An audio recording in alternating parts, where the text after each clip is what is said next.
Hello guys, welcome to a day in my life. ढिलो भए पनि हजुरहरुलाई नयाँ वर्षको धेरै शुभकामना। आज चाहिँ वैशाख 7 गते हाम्रो स्कुलमा इन्ट्रान्स एक्जाम थियो नि त। त्यही भएर म चाहिँ रेडी हुँदै छु। मैले चाहिँ सनस्क्रिन एप्लाई गरेर कपाल नै बाटिसकेको थिएँ।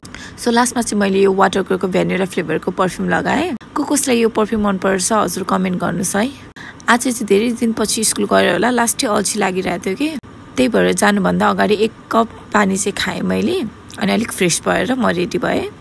हाम्रो मोरङतिर चाहिँ एकदमै घाम लागिरहेछ, एकदमै गर्मी बढिरहेछ। हजुरहरुकोतिर कस्तो छ कुनै? सो 15 मिनेटको बाटो हिँडिसकेपछि म चाहिँ स्कुल पुगेँ र सबैजनासँग भेट भयो र इन्ट्रान्स एक्जाम नि सुरु भइसकेको थियो।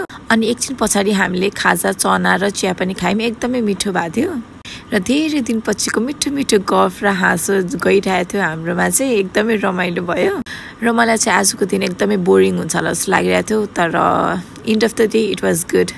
अब हाम्रो स्कुल चाहिँ भोलि वैशाख 4 गतेदेखि सुरु हुन्छ। म त एकदमै एक्साइटेड छु। So thank you for watching till then. आजको लागि यति नै, बाई बाई।